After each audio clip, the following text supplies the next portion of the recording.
my name is Ginger Van Ryzen. I'm land steward and education associate for the Great Swamp Watershed Association.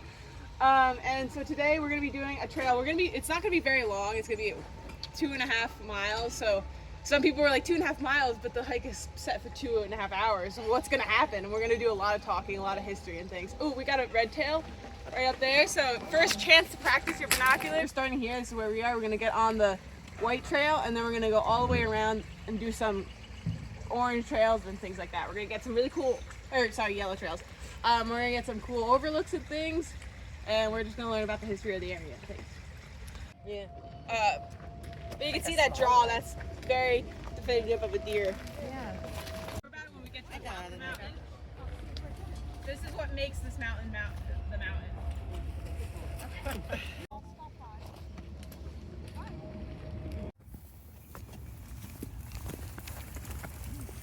This is an invasive plant. Barberry, it's Japanese barberry, so it comes over from Asia. It's a very popular plant. You can get them in red and yellowy, and it makes these berries that stay red all winter long. Like these, our deer fence here, you can see how tall it is. Deer can hop really tall, so you need an 8-foot high tall fence to keep them out properly. Interestingly enough, so you can see there is a lot of invasives. There is a lot of that wineberry and barberry in it. But you can also see a lot of sticks that are about this tall. These are young saplings, and these are able to grow in the fence because the deer aren't constantly eating it.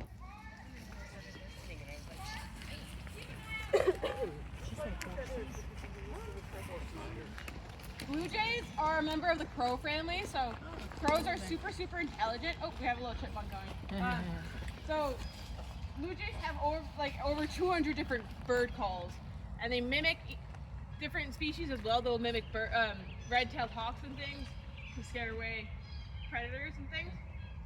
And so they have all these different bird calls, but this is their most common one. This is them just chatting back and forth to each other, letting them know where they are. And it's slowly reabsorbing those branches. What this is a sign of is that the roots are getting trampled on. So if the roots, you picture them coming out here, because they're as wide as the canopy, so they're getting compressed and squished on. And because of that, it kills the branches, because the branches don't get that water, because the roots are squished. So that's what's happening here.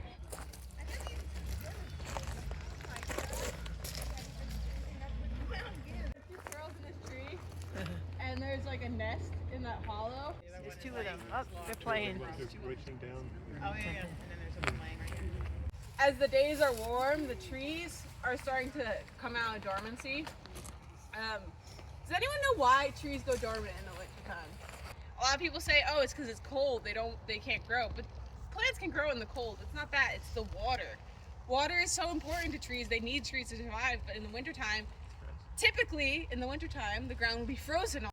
When I was younger, we have a silver maple that does the same thing in my yard, and I would always pretend like they're raspberries and collect them. They're so fun. Oops, broke this guy. But here, you can get a better look at all of these flowers.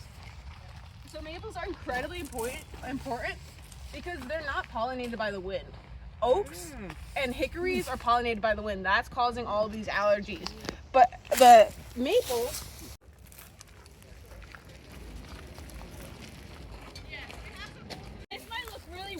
because why would you keep this dead? So right now there's actually not many woodpecker holes in it, weirdly enough. But these will be great. You can see one insect burrow. A lot of different insects that are coming in here. So in the coming months, the woodpeckers are going to start ripping this apart. But this is so important. It seems weird, but this way they cut off all the branches, so it's not going to fall on anyone. You know, give or take a little bit. But this just provides different habitat, and it's so important because a lot of places don't want the standing wood. It doesn't look good, so they cut down at the base and plant a new tree, which is good for some organisms, but not as good for others. So we're a little early. There's no salamanders. We got a little worm and stuff. So not too much. Hoping for some eggs. We got some millipedes and things, and a slug, which I am not touching a slug as well. So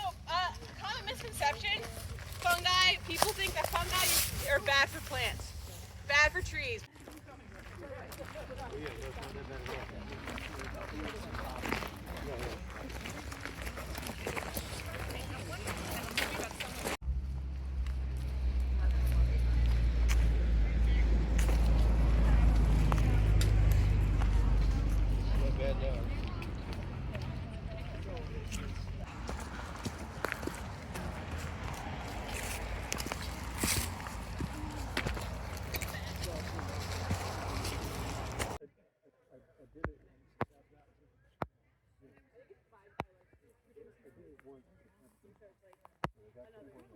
It's all gravity taking over, so you can pump it up to this cut and let it take its course. This was made from a giant lava flow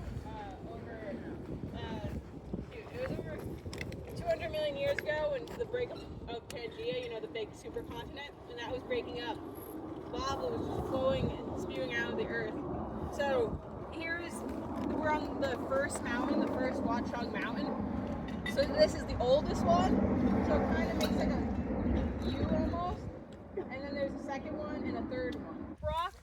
New Jersey has a lot of different quarries in the area, and one of the things is making this, which is to fill in roadsides and things when you need a lot of wood there, or rock there. So, and there's another one falling over there. A few of them. This one. All the way up. So for this overlook, it really shows like New Jersey. You were in this wooded area, thinking you're in the middle of the woods, and you get to this overlook, and you're like, wow, we are in a little blip of green in a sea of gray. This park is 500 acres. That happens. Oh. All of that pollen is getting released out into the air, so it gets wind pollinated. This is what causes the allergies. So we have rifle camp on this side, Garret Mountain. We have 80 right over here, and then right on the other side of 80 is the Paris and Great Falls.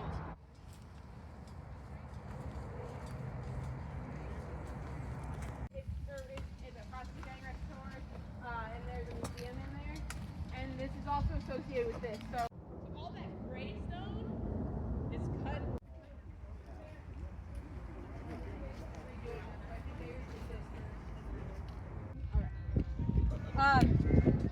So you can see this rock is pretty cool color. It's nice and orangey, but the fresh cuts you can see is really, really dark, dark gray. So this is still the basalt we were looking at earlier.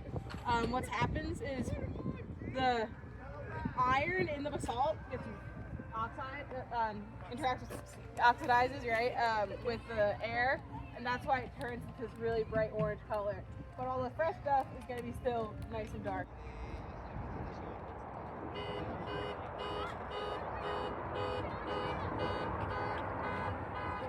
So you can actually see, it's called June berry because the berries are ripe in June. It's called service berry because when these trees would bloom, it would signal that it's time to bury the dead. The people who have died over the winter time, the ground would be frozen, you can't dig into it.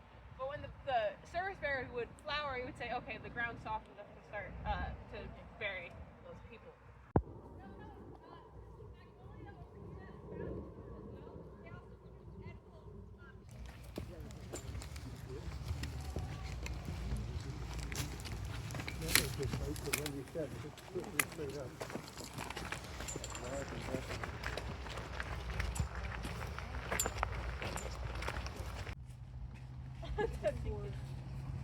So these are just ground nesting bees. They're not wasps. They are bees.